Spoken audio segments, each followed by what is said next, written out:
Welcome to the Tackling College Sports Podcast, the definitive resource to help you navigate your way to play college-level sports. Here are your hosts, Chris Legates and Mark Franco, where they want you, the TCS Nation, to be your best.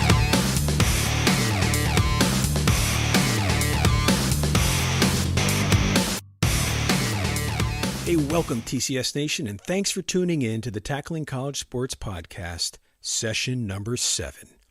I'm your host, Mark Franco, and alongside me is my co-host, the incomparable Christopher J. Legates.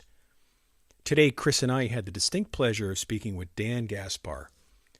Dan is currently the assistant coach to the men's national soccer team of Iran.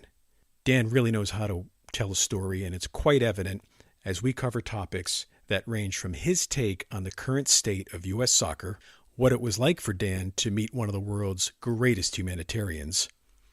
And since Dan worked with the Portuguese national team, he's going to give us some insight that the media doesn't tell you about one of the world's greatest players to ever walk on the pitch, Cristiano Ronaldo. My suggestion? Put on something comfy, grab an Ovaltine, and enjoy. Dan, good morning. Thanks for joining us here in the TCS Nation studio. My pleasure, Mark. Good morning to you and to Chris. Excellent. Hey, Dan, it's been quite a journey. Can you take us back and give us some background as a player at the University of Hartford to MLS, to Japan, to South Africa, and oh, by the way, the last 2 World Cups? Well, domestically, it all started at the historic Colts Park in Hartford, Connecticut, and I'm sure Chris knows those training grounds well. Sure. And, before I even get into my soccer journey, it's really important to me that I mention the following. Put simply, my life and passion is soccer, and I've been fortunate to work, as you know, on 4 different continents, from youth to world-class players of all levels and genders. And I was blessed, and this is what's really important, to be surrounded by people who had faith and confidence, and they gave me the courage to pursue my dreams, people that gave me the opportunities to learn and grow and share their wisdom and knowledge with me. My tribute is to them anytime I speak, and I try to do that with honor, humility, and dignity. So it's not about me, it's really about the people I was fortunate to be surrounded by. With regards to my soccer journey, going back to memory lane, as you guys know, I've been around for quite a number of years. But first of all, I had an amazing coach who was my dad. And he wasn't only my mentor, but he was my best friend, and he was my hero as well. He really inspired me. He shared his passion, his discipline for the art of goalkeeping. And he's no longer with us, but he lives within me every day, every moment. And so he was a big aspiration for me.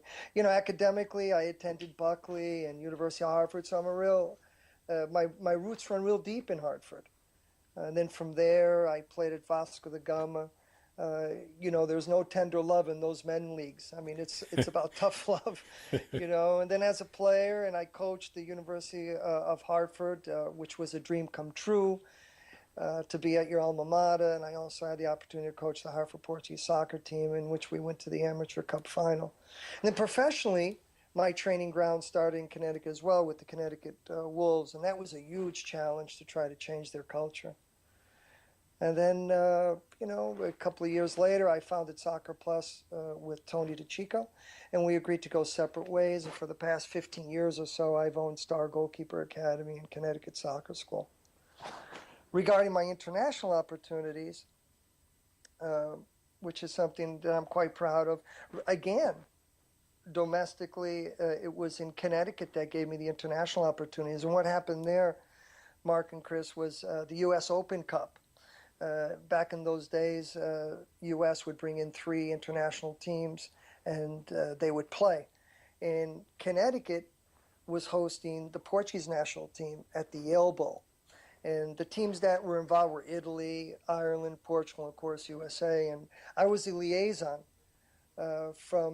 between U.S. Soccer and the Hartford Portuguese Club and the Portuguese national team. And from that experience, I met Coach Carlos Queiroz, who I am what I am today professionally as a result of his impact. And I was a pain in the butt, and I was persistent, and I had dreams, and I wanted to go overseas into real soccer environments and cultures. And we sat and we chatted, and I said, if you can produce, or if Portugal can produce the Figos, the Zabus, the Cristiano Ronaldos of the world, why can't we produce the best goalkeepers in the world? And that intrigued him. And then from there, I offered to pay my way, which I did, and my only request is that I work with their best. And I was given that opportunity to do so. And then from there, it just blossomed. My international career just blossomed, guys. Yeah. Excellent. Chris, go ahead. Dan, it's such a pleasure to have you on the podcast. You and I go back so far, my friend. I was telling Mark earlier today, again, I may not be where I am, or where I've been because of you. We've been training together when I was 13, 14, you pushing me. At that time, goalkeeping, academies were rare at that time in the United States as well. And I was able to follow in your footsteps at the University of Hartford as well. Had a great experience and was thrilled when you were the head coach there. At the Chris, University of go ahead, Dan. Yeah, man. I mean, those were great times, and I have great memories of you, and I'm extremely proud of what you have achieved. Oh, thank you. And again, being the coach of Hartford, how did you go through the process, Dan, of after being in the international game, then coming back to doing Division I college in the United States? How did you go through the process of evaluating players and deciding who really could play at that level for you at Hartford? When I accepted the University of Hartford, again, it was a dream come true to be back at my alma mater where I was a student athlete. And there was a lot of concern how I would come from the international arena into the collegiate arena, and I am the same person whether I'm training youth to world-class players. And I was able to share those unique experiences with my players. But I can tell you, it's much more difficult to scout at the collegiate level than it is at the professional level. The scouting process is intense. There are so many parameters, guidelines, requirements. It's a complicated process. And the reason is you have two components. You have the academic side, then you have the athletic side. And the academic side, it's tangible, it's real, it's factual. Either you qualify or you don't by meeting the NSCA requirements or the academic institution. If the student athlete fails within these guidelines, they academically can't get in, then simply not being a good player will give you that privilege to be a student athlete. You can be a world-class player, but if you don't qualify, you can't play collegiate soccer. So first things first, you got to be a qualifier. In terms of the scouting process, obviously taking into consideration that we're talking about a Division I player, there are certain things that were very, very important to me and my staff at that time, David Kelly, who I have a lot of admiration for. We evaluated the player in his profile. I mean, does he have emotional and physical balance? Does he recognize good cooperation and teamwork and fair play? Does he have self-discipline? Does he honor his commitments? That's huge for me. Does he enjoy to be challenged? Because the leap from high school to collegiate is significant. That's why it's very rare that you have high school seniors having an immediate impact as freshmen. It's a process. It takes time. Do they hate to lose more than they love to win? And there's a significant difference between the two. In terms of finding players, this was 4 years ago that I was at the University of Hartford. I'm not sure if much has changed, but typical things, we go to the college showcases, the tournaments, high school all-star matches, the academies, the national premier and elite clubs, ODP and select state programs. And my strategy at the time was locally and regionally to try to throw a net on the region and capture the very best of the best players. And then as a collegiate coach, you have to work extremely hard in developing a network, a circle of trust with key soccer influences. And also you have another component in this, Mark and Chris, is depending on your program's philosophy and your realistic approach to what your college program offers, do you decide to go overseas and recruit internationally? And there's strengths and weaknesses with that process as well, as you can imagine. And that kind of segues into my next question, Dan. Soccer is a sport that allows the college game to recruit internationally. It's not really a domestic-based sport like a football or a baseball. When you are throwing that net out domestically and internationally, what are some of the financial challenges that you faced at University of Hartford? Well, I have to say that University of Hartford was very supportive of Hartford Hawks. I mean, they really did the best they could within their ability to. So we were fully funded, but it was still a challenge because it's a private institution. It's a private university where the tuition is considerably higher compared to the universities that we were recruiting and competing against. But between the combination of scholarships and generous financial aid packages, Hartford was able to share some of the recruiting success. But think of this, if you will, guys. The NSCAA Division I men's soccer teams have an average roster size of about 28 players, I think is fair, and only have a maximum of 9.9 athletic scholarships. How they arrived at that 9.9, Right. I'll never understand. And I believe the women's side, there's 14, at least there was back when I was at the University of Hartford. So that means the average award only covers about 35% of the typical athlete's annual college costs. It's a big challenge to manage so few scholarships with a roster of that size. Don't you guys agree? Oh, most definitely. Absolutely. When you look at it, Dan, you've changed the culture at the University of Hartford. Again, when I was attending matches when you coached there, there was 1,100, 1,200, 1,500 people in the stands. You introduced the Portuguese nights. Professor Queiroz came to visit one night as well. In addition to that, what did you find from the social aspect when you bring international players over, let's say? What's the adaptation process like for them? It's challenging. Number one, it's rare, unless you go into the Scandinavian countries in particular, where the student-athlete format is encouraged. Generally speaking, when you're recruiting overseas, it's difficult to find that combination of student-player. And so the first thing that they need to understand is they're going to be in a classroom the majority of their time versus on the soccer pitch where they enjoy to be most. So it's that adaptation to food, to being away from home, creating new friends. The style of play was huge. We have found that in the United States at the collegiate level, the intensity level is so high, the pace is high, the constant pressure is always there during the match, that they had to adjust to the speed of play. So there's a number of factors that determine whether an international student athlete is going to be successful or not, and I just mentioned a few. Mark. So Dan, our podcast and website really is born with the idea of helping the student athlete make that transition from high school sports to college sports.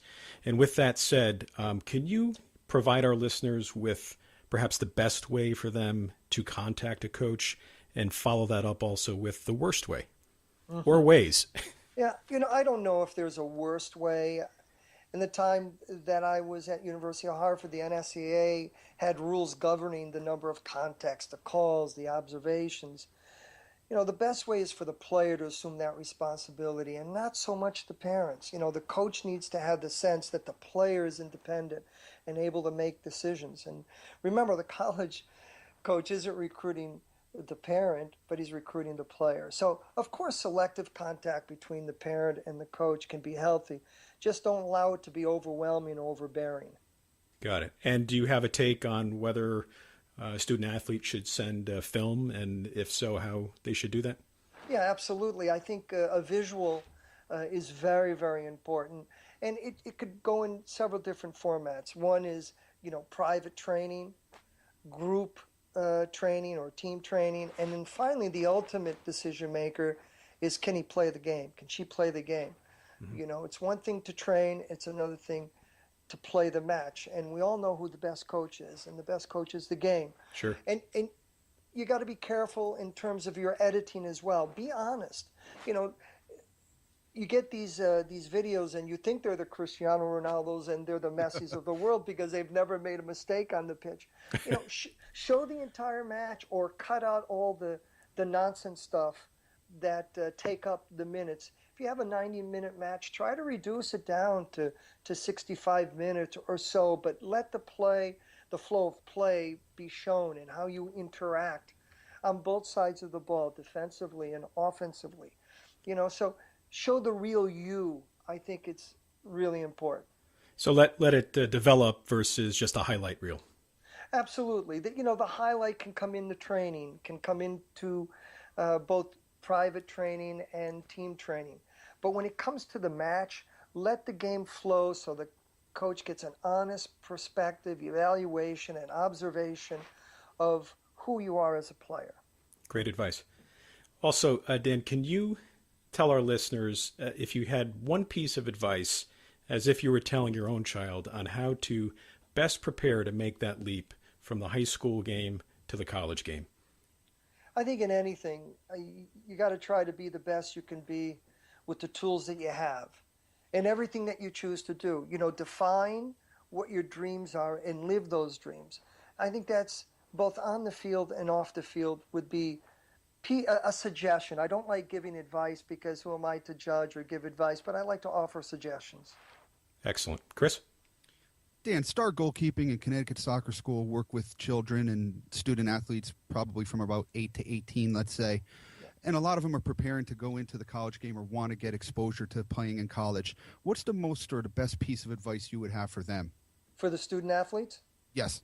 Yeah. Well, again, I don't have one piece of advice that I could give to all student athletes simply because they're different. I mean, as an example, for instance, if they're a very good soccer player, perhaps not the best student, try to have them view the classroom as a soccer field or a locker room. Try to view the teacher as your coach and your classmates as your teammates. Learn with the same passion that you play. You try to create and visualize and mentalize yourself for those challenges that you might have in the classroom by understanding the importance and the connection it has to your success on the field. You can't have one without the other. Something that works with me, it's real simple. I think with my brain, I feel with my heart, and then I make decisions with my gut. And I've tried to share that advice or suggestion as well. But the biggest thing I try to tell all my athletes that I've trained is I always challenge them to be the 2%ers of the student athletes and not the 90% or 98% of the student athletes. And what do I mean by that? Like 98% of the student athletes, they show up. They're there physically. You can see them. You can touch them. They have presence. But the difference between the 98%ers and the 2%ers are the 2%ers. They bring their heart. They bring their soul. They love what they do. They have passion. And they also bring their brain. They want to learn one drill, one word, or one activity. They're there to grasp the knowledge that the coach has to share. So can you imagine that you have an athlete and they bring not only their body but their mind and their heart to training every day and training like it's the World Cup every day? Can you imagine how their growth will accelerate? That's the kind of mentality I like to impart to the players that I coach. Oh, that's excellent. It's a great message, Dan. What advice would you have? Every kid has two parents, Dan. What advice would you have to parents? Well, I don't claim to be the best parent, that's for sure. I try to do the best I can in the way I do it, because we all know there's just no rule book for being a parent, but I try to love and support my kids unconditionally, no matter what. And I try to teach and guide and inspire them for ultimately so that they can be responsible to themselves and for their own actions and for their own decisions. Mark. Dan, the next two questions we ask every guest, they're somewhat personal, I suppose. First being, do you have a favorite quote or quotes? Well, I could tell you this when I was with the Portuguese national team in 2010 South African World Cup. One of the things that Coach Carlos Queiroz decided to do in order to build bonding, team bonding, is he hired or brought in a military platoon. And what they did is, and the players did not know this, they arrived at the stadium, and the stadium was converted into a battlefield. The players arrived, they put on their gear, their armor, not their training uniform, as they were expecting. And they went in through some team building activities that were really interesting. And it was all about team above individual. And I don't have one quote, I have two quotes. And they were significant with the Portuguese national team. Simão, who was one of our captains, stood up and read to the team, "We are what we repeatedly do. Excellence, then, is not an act, but a habit." And that was by Aristotle. The other co-captain was Cristiano Ronaldo, and he read, "A hero is an ordinary individual who finds the strength to persevere and endure in spite of overwhelming obstacles." And that was written by Christopher Reed. So these are the two quotes that remained in my memory. Great quotes. Absolutely. The next one is probably the hardest question that we ask. Your favorite book? I'm going to amend it. I think we're going to amend this question to favorite book / magazine. You should be asking the student athletes these questions. But no, I could try to sign intellectual and get on the Google and find out what the top 10 books are, and then close my eyes and select one. But the honest truth really is I don't read fiction, and everything that I read surrounds my passion for soccer. That's what I love. That's what I do every moment of the day. So, I read soccer newspapers, magazines. I get on the internet. I do like to watch news media, and I enjoy listening and reading motivational articles as well as some marketing ideas. But that's the extent of it. Sorry, guys. Great answer. Chris, go ahead. Let's see. That's 5 coaches now that we've had on podcasts, and none of them do any reading. So, Dan, in 1998, U.S. Soccer, you were a co-author of what was called Project 2010 with Carlos Queiroz.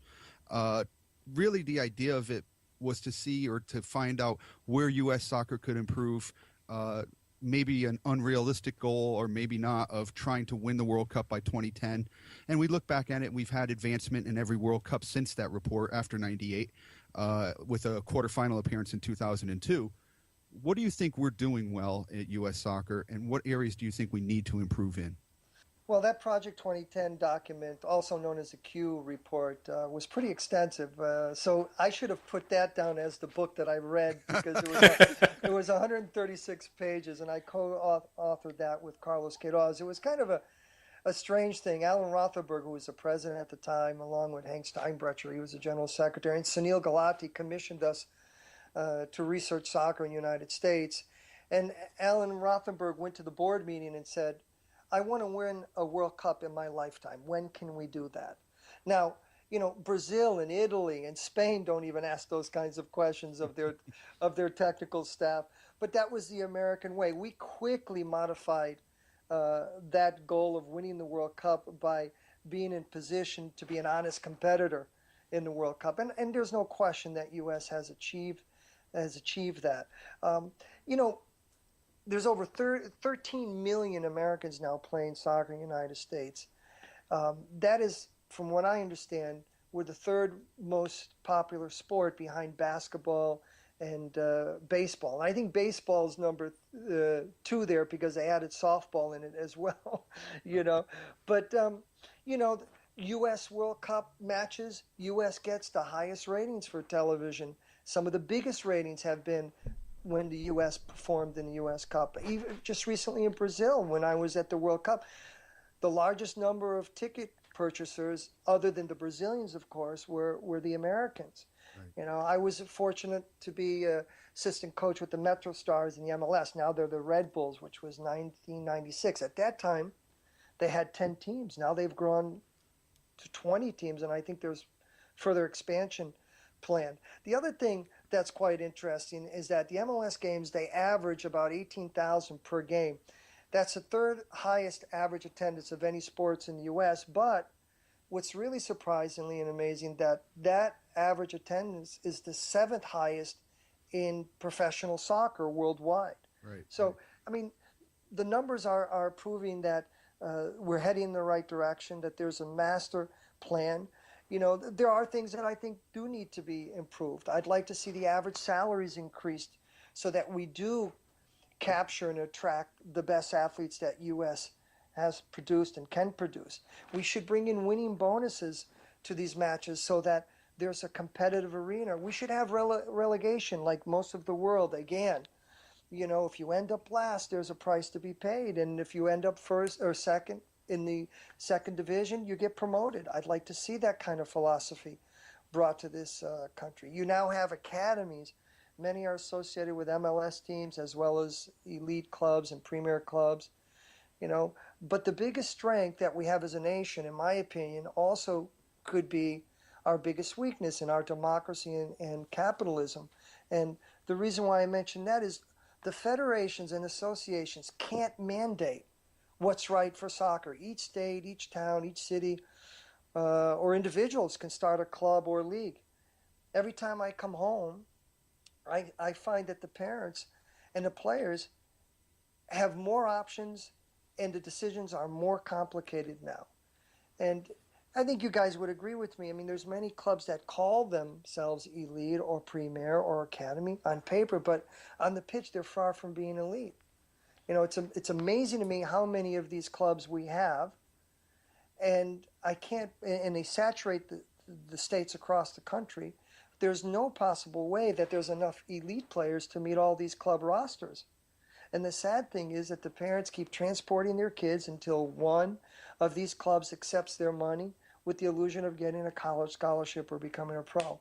So in other words, it still remains you pay, you play. And obviously with this philosophy, we leave out a segment of our society that can't afford to pay. And unfortunately, I venture to say that those communities probably have our hidden treasures.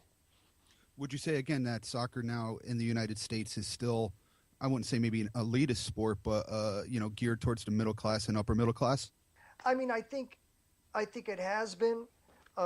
And I think it needs to be improved. I think that philosophy, we need to find ways to identify the very best that we have to offer, no matter where they are, without specifications of paying to play.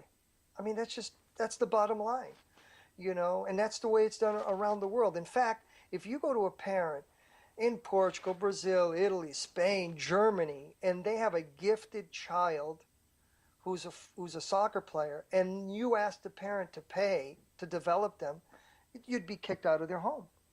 Would you say that the U.S. technical development or youth development pyramid is upside down? That's a very good question, and I'm not sure I have the answer to that. It's something needs to be managed properly, something needs to be, and perhaps it is inverted. But I have to say, overall, I think we're still a very young nation in terms of soccer compared to the rest of the world. But our growth has been very rapid and it has been accelerated because we do some things better than the rest of the world in terms of facilities, in terms of organization, in terms of sponsorship, marketing, security. If there was a trophy for those areas, we would be raising it at the World Cup. But unfortunately, the trophy's raised for the results on the pitch. And that's where we need to be to improve. But again, I come back, I see, bars and pubs are now showing Premiership, showing La Liga, Bundesliga, and they're packed with Americans. There's more TV commercials that are referencing soccer. I mean, it's staggering how much ESPN and Fox pay to carry international live broadcasts matches back to the U.S. So, obviously there's a vertically integrated structure and a master plan is in place and it's having a positive impact. And so there are strong indicators that soccer is growing methodically in the right manner. But when I'm overseas, these cultures embrace the game. It's part of the DNA. The passion is incredible and debates are fascinating. The media makes and requires coaches, players, and directors to be accountable for their performances. And I don't think that occurs here in the U.S. That's such a great point, Dan. And I know we can talk about this and debate it for hours and probably never come up with a solution. But two things that did positively come out of Project 2010 was the Bradenton residence camps that now house the U17s, and also what's now called Generation Adidas in MLS, which allows players out of college to sign early contracts. So that's got to be something you're pretty proud of. Extremely, and it's the right thing to do, and they're doing it well. One last question as far as this is concerned. Is the NCAA restricting the ability of the college soccer player to develop with all their stringent rules? You know, I believe that if you want to be a professional soccer player, you need to be in a professional environment.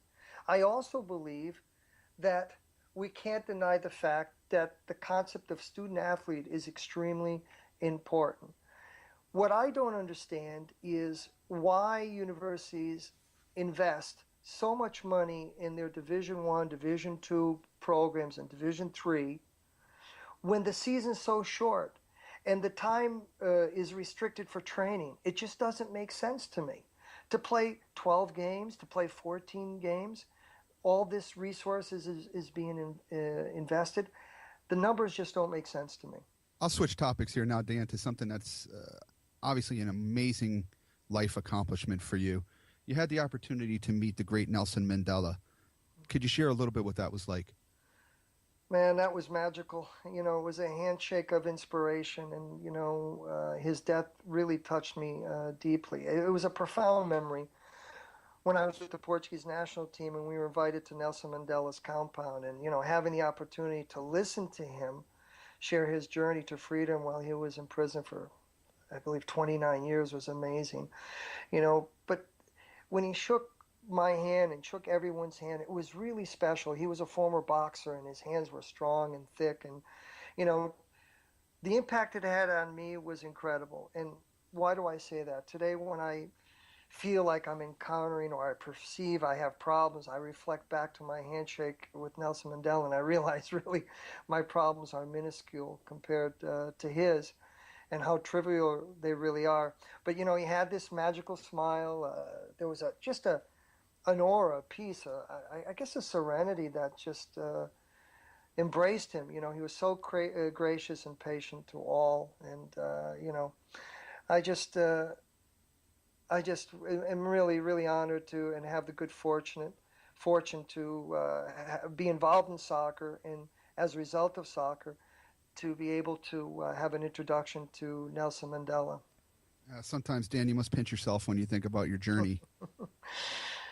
Yes, that's why I opened up this interview, this podcast, with a tribute to the people that I've been surrounded. Without them, none of these experiences would have happened. I wouldn't be able to get away from my club players without asking you this question. You've had the ability, the tremendous, great fortune to work with the Portuguese national team. You were on their bench in the 2010 World Cup. What can you tell us about Cristiano Ronaldo that the average person or that the press or that what you see on websites that people may not know? He's special, no question about it. He's a machine. He made himself into a soccer player. Messi was born to be a soccer player. Cristiano Ronaldo could have done anything that he wanted, and lucky for us and fortunate for us, he chose to be a professional soccer player. His determination, his will, his training ethics are above and beyond anyone else that I've seen. I remember being in the steam room with him while we were in training camp in South Africa, and I asked him, and I said, you've done it all. What is your goal? What are you trying to achieve? And what's important to you? And he goes, I want to be the best. I want to be the best of all time. That's the difference. Everybody wants to be the best, but he wants to be the best ever. And that's his mentality. He's always the first one on the pitch. He's always the last one to leave. It's not uncommon to have everybody on the bus waiting for Ronaldo to take that last free kick. It's not uncommon after training to see him in a gym before training or after training. He's really special. And I think another side that very few people are aware or give him credit for, and that is his humanity, his generosity.